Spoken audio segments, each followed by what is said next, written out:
Hi everyone, it's Justin here, Voices for Voices. Thank you so much for watching, listening, wherever you're at. We are grateful for you taking a portion of your day uh, and spending it with the Voices for Voices family.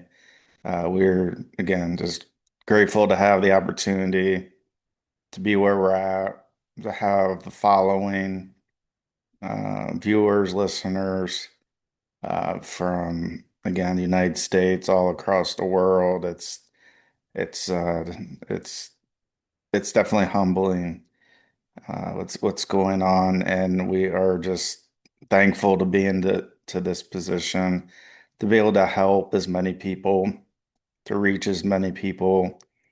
We do have that huge goal of wanting to reach and help at least 3 billion people over the course of my lifetime and beyond. And it's such a wild number that I think we're gonna do it. I have no doubt that we're gonna do that. Um, and it's no thanks to anybody else but you. It's not me. I'm just a vessel. I'm just, the ink of the pen in the hands of the author, to quote a song that I've just been made aware of. I believe Nick Jonas uh, sings it uh, with uh, with another artist or two. But yeah, we're just here sharing experiences. And so, what's going on? A lot on the political front. And we don't get political. We may have politicians on our show, but we don't say, "Hey, vote for this person and not that person." You may look at our social media and say, "Well, that's not what that looks like." And so that's exactly what it looks like. We're for good and we're against evil. So that is what you'll see. People succeeding, organizations succeeding, uh, helping people, rescue kids, rescue animals, uh, just being a sounding board, a listening person can mean so much in the face of adversity. And you might think, well, what's listening? I got to just sit here and listen to this person. Well, you know what? You may be the last person that person, that hypothetical person talks to before they make a decision to to unalive themselves. So I think we got to think of things in that respect because we really don't know. And we're talking about kids too, children. Man, so moldable of they see, they hear, they experience. Children pick up on a lot more than what we think. And I know I can be nobody's perfect, and I that includes me. I can do a better job, and so that's each day, just trying to do a little bit more. Even if it's just listening. I I enjoy uh, listening, and I was trying to put it into perspective and give examples because whether you're watching or listening, uh, I'm talking. So say, well, you do a lot of talking. I do, mostly on these shows. You catch me anywhere else, just I don't know, watching a concert on TV. I'm usually just watching it. I don't I don't fit the criteria of an extrovert, even though at times, that button or whatever it's called, that switch gets made. It gets made automatically without me thinking. When I first started public speaking, I was in communications class 101 at Youngstown State University. I was terrified of speaking. We had three speeches. I think there was like an information, persuasive, and I can't think of the third type. So the speeches were obviously part of our grades, but we would looked at, if you're doing a persuasive speech or talk, you want to have information, you want to have numbers, you want to have those included so that when somebody is finished listening or watching or they're reading, then they can either be persuaded or not. And that was I can close my eyes and take myself back to that day, literally. And just thinking, oh my gosh, I got to talk in front of all these people. And then, as time progresses, and you know, you may or may not. It took me a while, um, but it's interesting because not everybody's actually listening. They might be looking at that. They might be looking through you. They may be thinking about what am I doing for dinner? What am I doing for lunch? Depending on what time of the class period was. This was, I think, like an early evening class. And in college, like, hey, we're gonna do college things, whatever that means. And so that really started. That's kind of like my first time remembering, I think, vividly of what that felt like, and I, it was craziness inside my head because I have this information. I'm trying not to read off these note cards because eye contact was one of the one of the areas that we were being graded on. So if I just sat there and just read the cards like this, I would get points deducted, and yeah, it's not the end of the world. But we're trying to get the best grades as we can, right? I mean, that's the whole idea. So the listening part is more of a recent thing for me, at least as I, again, take a perspective of listening. I, the last, mm, 2 to 3 months, there's been a lot of time that I normally would be talking, speaking, but the switch to listening had has really jumped in at that. those junctures, those areas, those conversations. And so I think that means I'm getting better at listening because I don't have to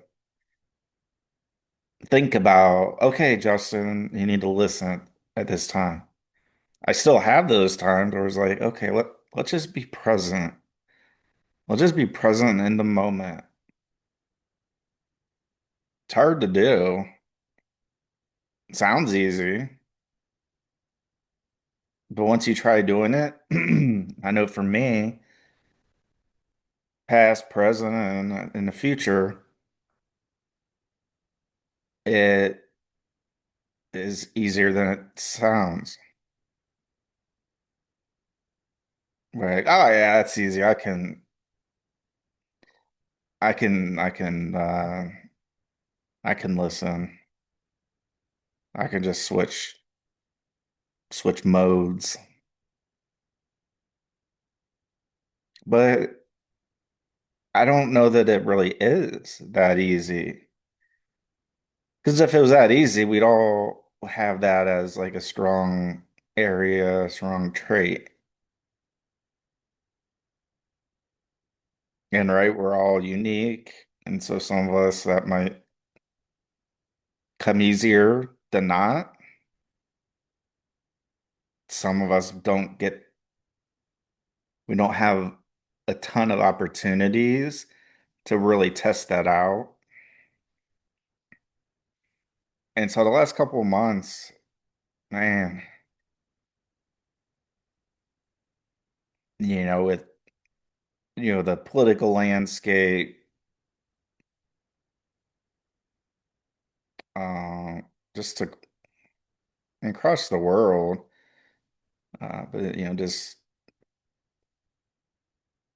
specific states, they call they a primary, so you go and you vote, and then the top two uh, usually will be the ones in the general election that voters will pick between candidate A, candidate B. Some of us look up information about them, some of us don't. Some of us just go based off of name recognition. There's some data that shows that. So if it's a recognizable name, might be like, oh, okay, yeah, I remember that name. Might not know specifically at that time, but once you see that or somebody is helping you, and it's like, oh, okay, yeah. And so it helps in those cases to be a well-known name, last name. So there's that, so listening to different positions. But again, as far as, voices for voices goes, it's not about, this candidate or that candidate. We offer, and I say this as much as I can't make the decision for you. If you're a candidate and you're running for office and you want to be a guest on our show, you got to reach out. I know right now there's a certain candidate, an incumbent, so they're already in office, and they're reaching out to like everybody except me. Uh, and so you have to reach out to the person that's doing the shows. At the very least, right? We have a website, voicesforvoices.org. There's a contact me or contact us. You could do that. But there's one individual, not naming names, it just continues to like go on the surface and they're blowing up the phone, not actually blowing up the phone, but texting, calling, texting, calling, texting, calling. Here's how you can get hold of Justin. Here's how you can get, how we can get the conversation started to get an episode filmed. We've had candidates and people in office on both sides of the aisle. So what I can't do is I can't do anything except what I'm doing now is to say all candidates running for office are welcome on our show. We can have a conversation. We can talk about lots of things. The one thing we can't do is endorse and say, the stamp of approval that Voices for Voices, Justin Allen Hayes, because then that gets used and then people go, oh, I thought you said you weren't political. And we're not. But there's people who have jobs who are politicians. So again, I've reached out to quite a few. Some respond, some don't. It's all right. No offense taken. However, when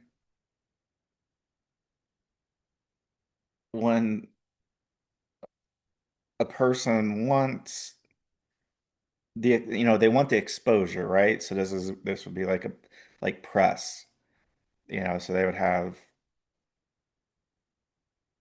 30 minutes to an hour when we have a conversation. We talk about,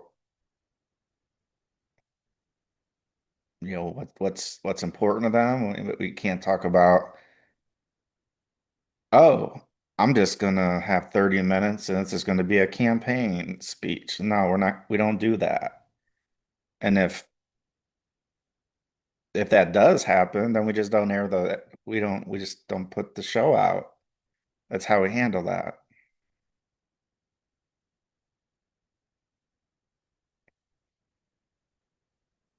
So for anything, right? If you want something bad enough, you gotta, again, you gotta at least try. And we're going to get back to the listening. You gotta at least try to reach out to the person or the persons that are actually doing the thing. And so doing the thing is doing the show, doing the podcast.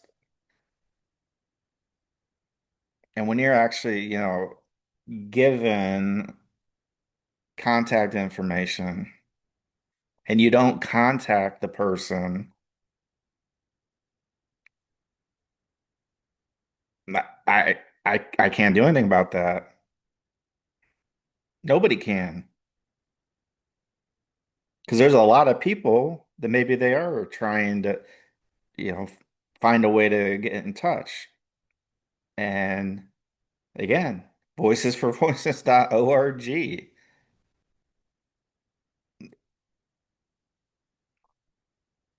You spend a minute or two poking around, you're going to find out how to contact us, the contact us form.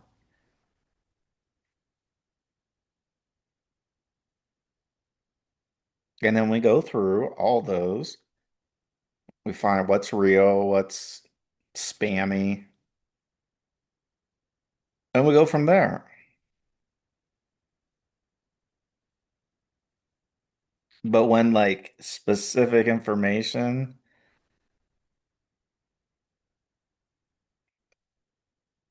of like, hey, here's how you contact them.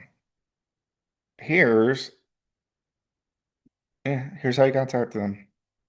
Reach out.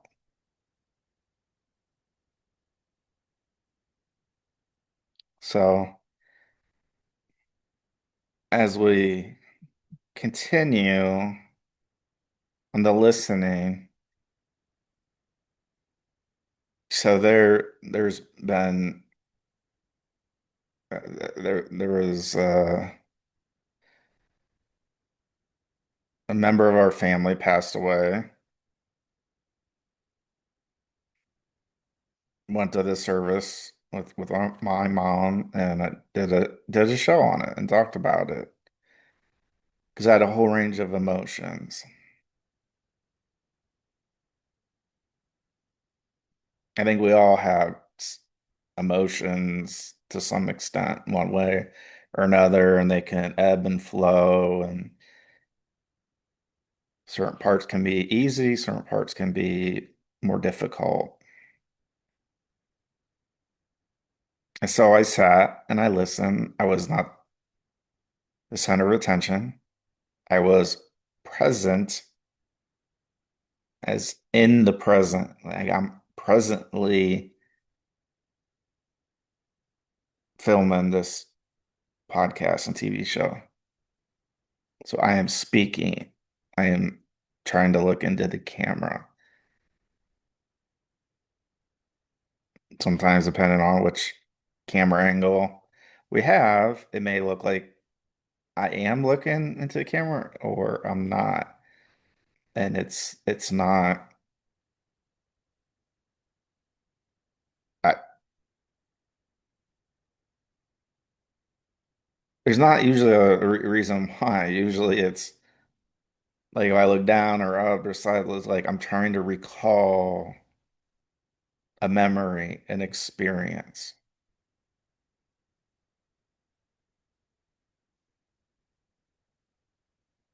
So there was that service,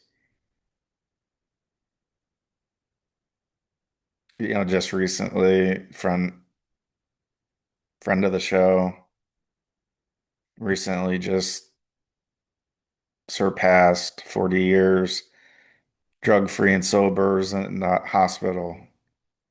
I spent 3 hours, I think 3 hours one day, 2 hours another, and I forget how, probably around there for like another another day. I did some talking. I also did some listening. And I know how it feels to just have somebody just sitting with me, like in the same room. Like we don't, I mean, we can't have a conversation, but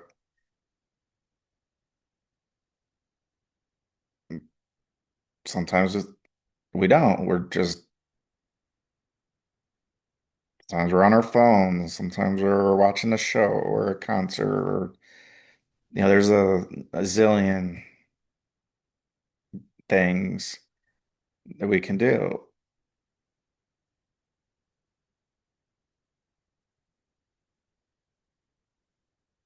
And so just being with a person in the room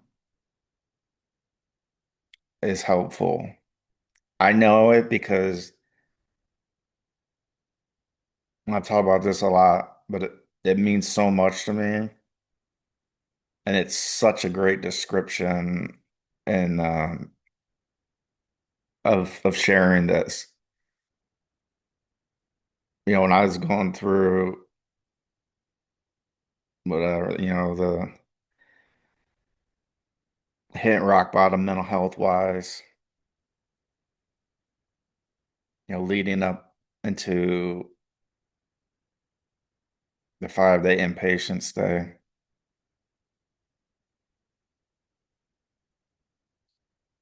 and after,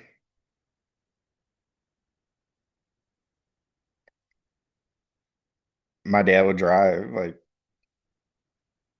35, 45 minutes each way.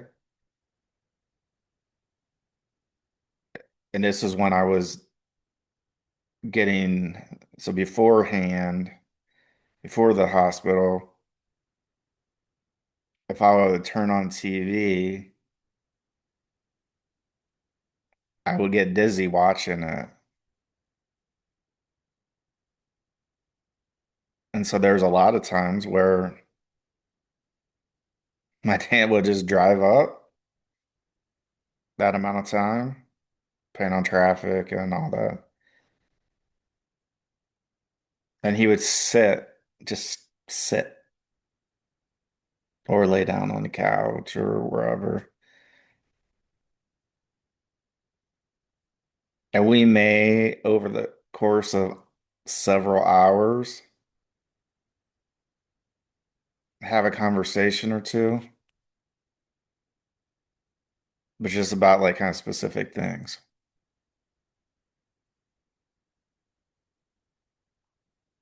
And so just me knowing, me sensing that, I mean, it happened to be my dad.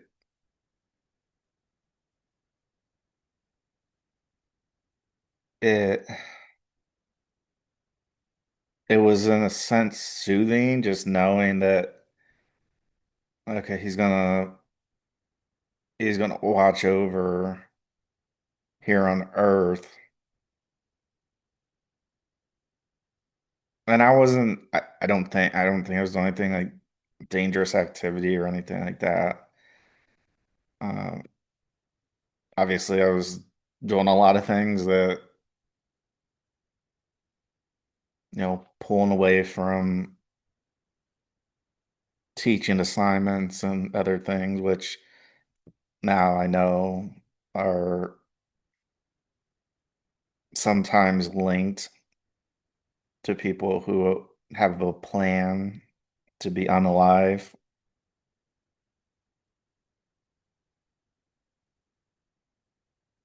And I just look back and go, oh my gosh. And there was a lot, but I remember this one time, my birthday, and I forget what age I was turning, but whatever age I was turning, I remember being a lot younger, thinking to myself, like, of course, I was drinking alcohol or what have you. They kind of numb those feelings and thoughts of being that introvert. Like, I can't talk to anybody unless I'm drunk.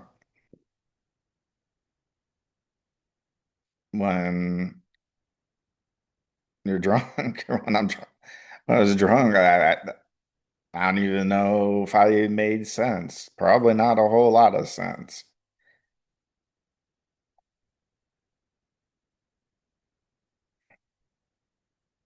But just having my dad in the room, like, means so much. And with him being in heaven now, I, I miss him so much. I mean,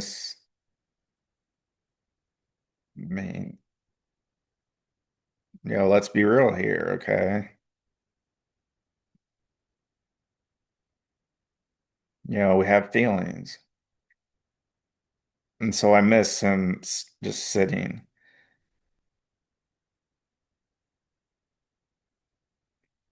And I can just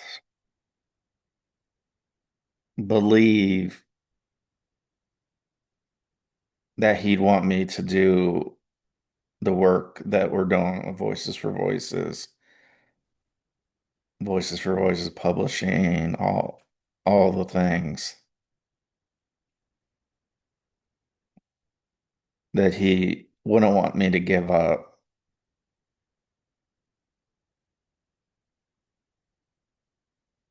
So easy to give up. We talk about that so much. So easy to give up. We talk about the gym, right? So easy to not go to the gym one day. So easy not to go 2 days in a row. Hard part is having a plan, whether you write it down or not, just store it up here. As if we're using the gym as an example. Okay.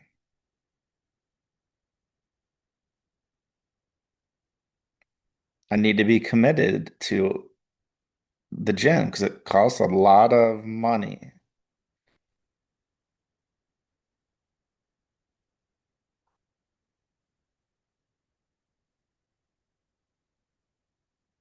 And it's one of the better feelings of leaving the gym after doing a workout.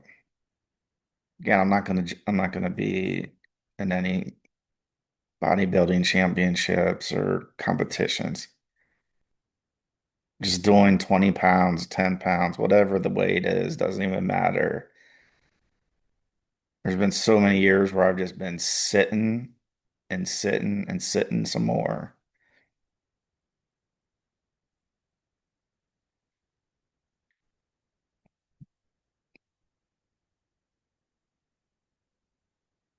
But my dad, he'd just sit there and listen. I remember when I got out of the hospital, one of the things was I was so terrified of driving. That was one of the things that was terrifying to me. I had driven for a lot of years.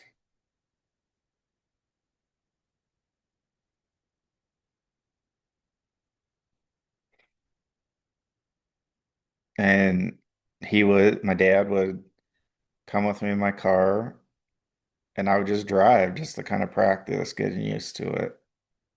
Because I was afraid that if I was driving by myself, that I might have another panic attack. So it took me a few times doing that to get the courage to drive again.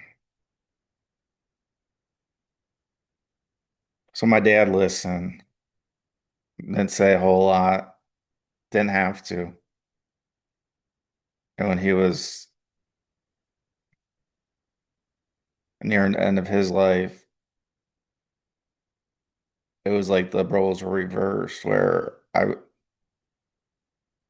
I would be in the same room, but we wouldn't have to be talking. We could just feel the presence of the other person.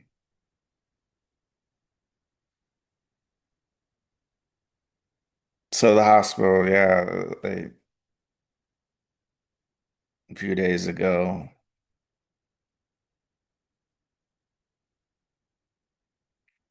I don't know. I just felt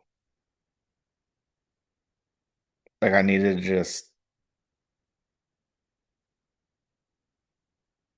sit and listen, and we laughed so much. It was,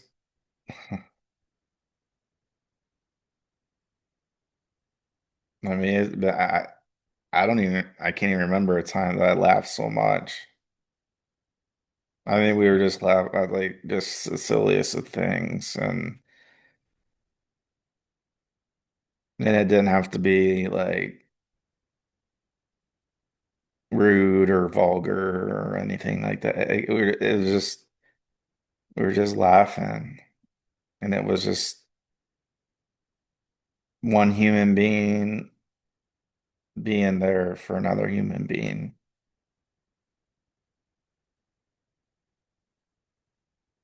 And then I think about all the people who don't have somebody to sit with them. There's a lot of people. There, my eyes are watering here, but there's so many people that don't have anybody to sit with them, listen to them. I remember my grandparents as they were getting older, and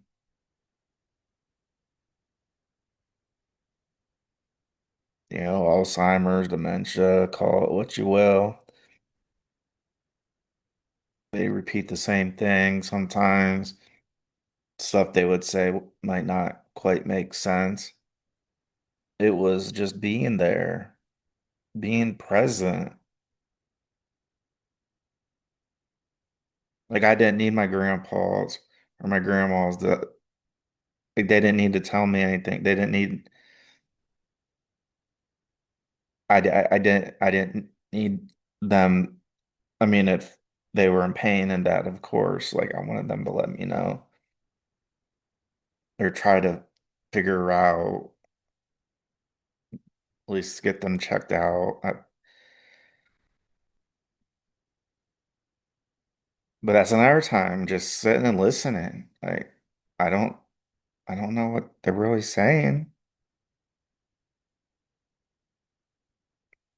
And so I was just being, I think about that now, just now as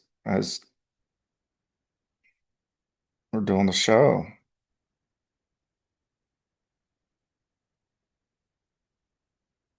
Those are other times where I was just spending with them, wheeling them around in their wheelchair, going for a walk with them,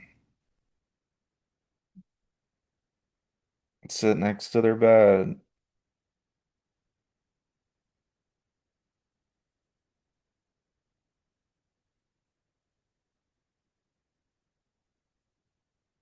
And so I guess I was just thinking again about all the people that don't have somebody to listen to them. Some people are like, "You're not making sense." Doesn't matter. Seriously, it doesn't. Just be present. Be in the moment. Let them know you care. Let them know you love them.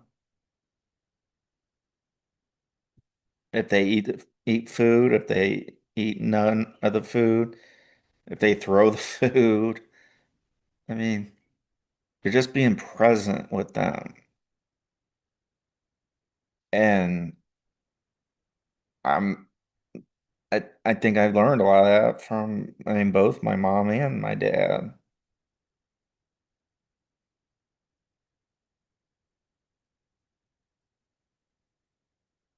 We go through life and now social media and everything. It's we all got the big megaphone that we're making posts and videos and all these things that we're putting out for people, for numbers, for clicks, for stars, for likes, for whatever you want to call it.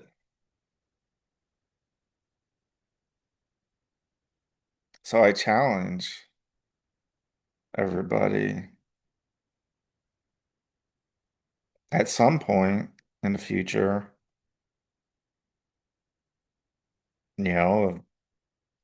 of your choosing, think about listening.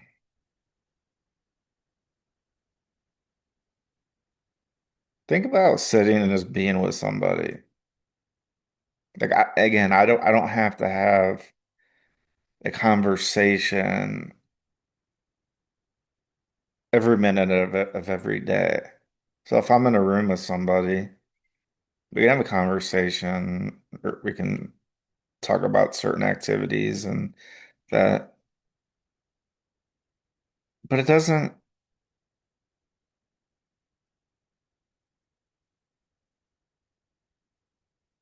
that's not what matters. What matters is being present in the moment as much as we can. I feel miserably sometimes. Other times I do okay.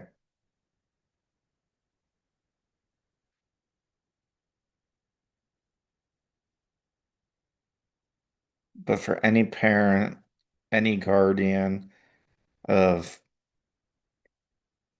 anybody whose mind is I mean, I think we're always learning.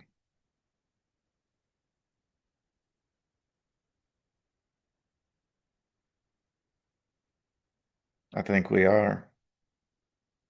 At least I feel that I am. I doesn't make me better or worse than anybody else. It doesn't.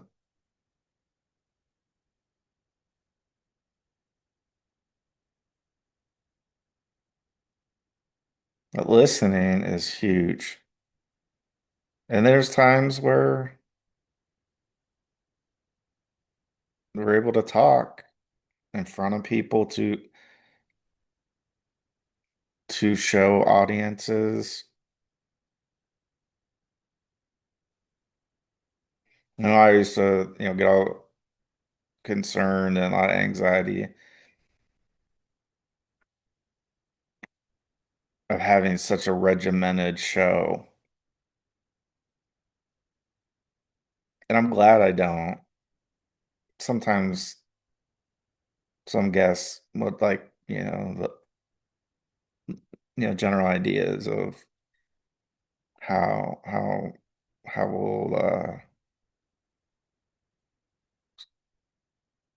we'll go through the show. But I just like the authenticity of a real human being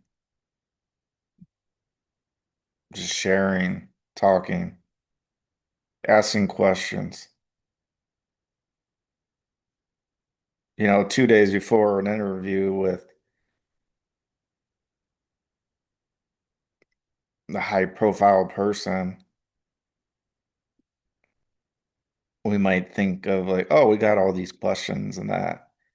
But then when we're in the moment, it's like, well, the conversation, like it didn't really,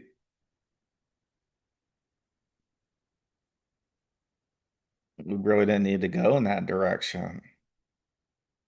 Some people get upset. I look at just, again, being present with a human being. They come on the show in person or Zoom or anywhere else on location. Just have a conversation. I do all the typical things you're not supposed to do, say and like, and sometimes I show eye contact and sometimes I don't.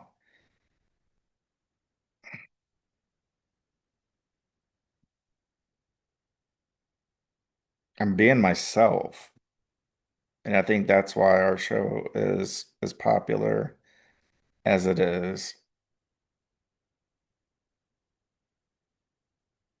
Why 514 episodes to get to this point for episode 515. It's incredible. Still trying to process the fact we surpassed 500 shows. Yeah, that's a number, but I have so much more to give, so much more to share, so much more to ask guests to come onto the show to talk about, let them share their story, their experiences. There's always at least one person that gains some type of either knowledge that confirms what they think and what they thought, like, I thought about that. That makes sense. Or maybe it's something brand new, and maybe you look it up on the internet and say, oh, Justin was wrong. No, I'm just sharing my experience. We're all experts in ourselves, about ourselves. So don't let anybody tell you you're not. an expert at anything. You're an expert. You're an expert on yourself. So if somebody wants to have you on a show, if you want to start your own show, go do it. Like my one psychiatrist said, do these things, do these things while you still have a working brain. I laugh at it. I didn't laugh at the time.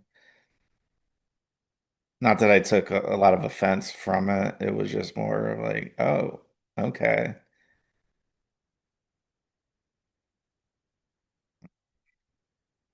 Maybe that's telling me something. Like he was got his whole divine intervention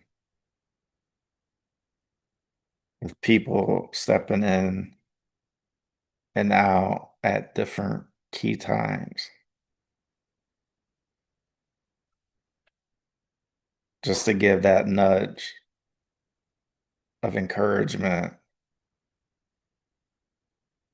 Like, go for it. You can do it. Don't worry about the naysayers. There's always going to be naysayers.